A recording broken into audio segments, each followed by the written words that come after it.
someone like me who wants bigger tires, bigger lift, all those things, and you're kind of curious to how much it's going to affect your ability to go fast, I hope this video helps you out.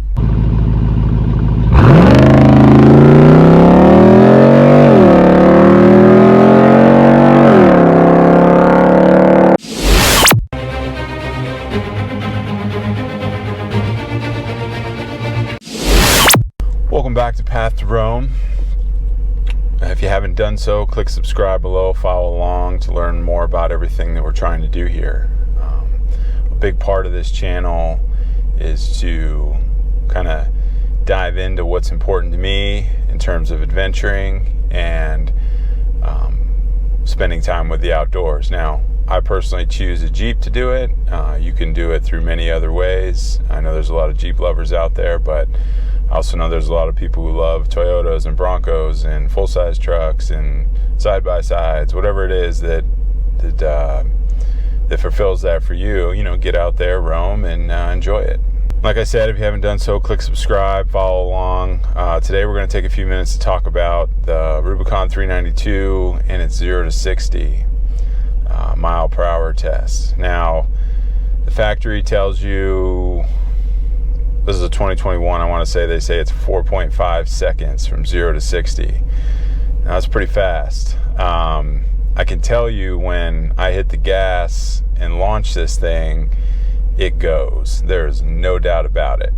Now, when I bought this Jeep, it actually already had 37s on it, so I've never really got the experience of the stock 392 going from 0 to 60 in 4.5 seconds, and I don't believe that I'm still going in 4.5 seconds, but to me it's pretty dang fast, especially compared to the 3.6 that I had in the Jeep before this. So let's get into the testing a little bit. I'll kind of show you what kind of numbers I came up with, but actually before that, let's talk about why I don't feel like I'm getting that speed. So if you check out our other video with my build specs, you'll see that this Jeep has 38 by 13.5 Nitto trail grapplers. Those are D-rated, and I'm running them on 17-inch KMC grenade beadlock wheels. Now, that's a pretty heavy combo. I'd have to put it on a scale to figure out exactly how much, especially compared to the factory. I want to say that this thing comes from the 2021s, came in the factory with 285 7017s, I think. I forget exactly off the top of my head, but pretty big difference in size, pretty big difference in weight, pretty big difference in rolling resistance, especially with a mud tire compared to more of an all-terrain tire. And the big catch here is I'm still running the stock factory 373 gears. The main reason I'm still running 373s is I haven't decided to upgrade yet because of cost, downtime with the Jeep, and I also feel like I get a tremendous amount of power in this setup, mainly because what I'm used to, and I've never really felt the drop from a factory 392 to what it is today. My plan is at some point to upgrade to like a 488, and that'll help my crawl out a little bit, get some of that feel of the power back. The 392, I believe, is still rated at 470 horsepower, 470 foot-pounds of torque, and trust me, it's all there. But with the bigger wheels and tires, you tend to lose the feel of that based on whatever your setup might be. So I've actually kind of always wondered, like, how does it stack up to a factory 392 when you have the bigger tires and wheels, especially with the stock gearing. Now, down the road, I'd love to do another video of this with the 488s just to kind of see how it compares. I think a couple other things to note with the Evo Boton coilover system that I'm running. It's giving me right around 4 inches of lift. That's going to add a little bit more drag as you raise the vehicle. In terms of your air resistance, that will help slow you down as well. And I do have a small roof rack on, but that shouldn't really change much. couple other things to note. My tire pressure, I had right around, I think it's 32 up front and 30 in the rear. That's pretty much what I run around on a daily basis, sometimes a little lower. I feel like that gives me a decent balance between ride quality as well as gas mileage. Too low, my mileage really suffers, and then I go too high, the Jeep gets flighty and you feel every little crack in the road. Another thing to note, I did this testing on a country road with a speed limit of 65, and the elevation out there is about 5,000 feet. However, I want to say my temperature at the time, I'd have to check the video, but I want to say it was about 35 degrees Fahrenheit. So, while I was at a higher elevation, I did have pretty cold, dense air, so that will play a factor in it as well. If it was 100 degrees at that same elevation, I might not be able to turn out the numbers that I did. And then vice versa, if I was at sea level on a warm or cold day, that would have an effect on it too.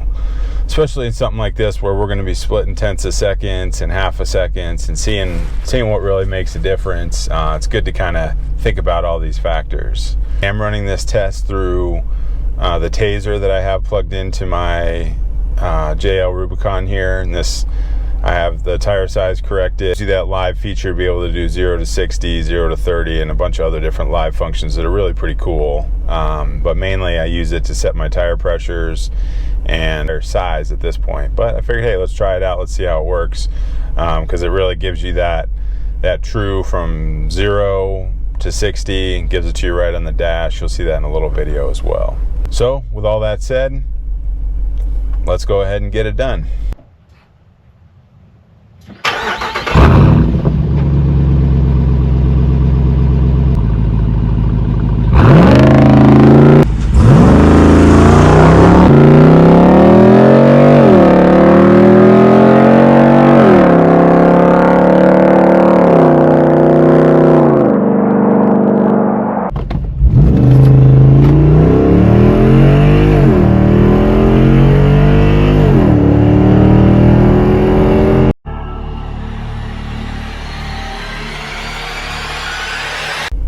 All right, I'll have to say that was a lot of fun.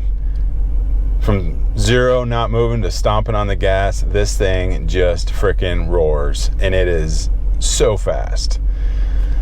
Now, my fastest time that I clocked was 6.14 seconds. I ran another one and it came up 6.3. I did feel a little bit more of a lag from my foot going from the brake to gas, and that could have started the roll of the being in drive. However, I don't know, but I still ran 6.14 twice. I think that's about as fast as this thing will go, and really I think that's pretty awesome, considering the lift, the tires, the weight of the wheels and tires together, the roof rack, all the extra weight that's on this vehicle with stuff on the interior, the heavy duty sliders, the lift kit itself with those big coilovers is heavy. There's a lot of more weight that needs to move in this Jeep than a very factory 392, let alone just the rolling resistance and the rotational mass. Would I love to feel what 4.5 seconds feels like? Absolutely. But probably will never know with this Jeep, and that's okay. Having said that, one of these days when I re-gear, probably to 488s, we're going to come back and do this test and see how much of a difference that made.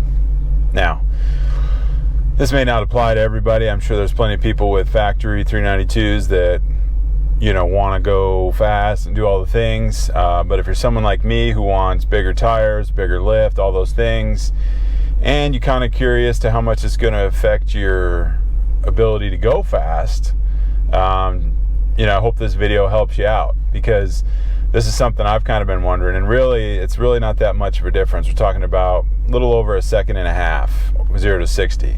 Fast for sure. You're going to get smoked by a factory 392, but you're also going to be able to go places that they aren't. So a little bit of a double-edged sword, but now you have a better idea as to what this is going to look like if you choose to lift, if you choose to put bigger tires on your 392. And I can tell you one thing's for dang sure, this thing still flies.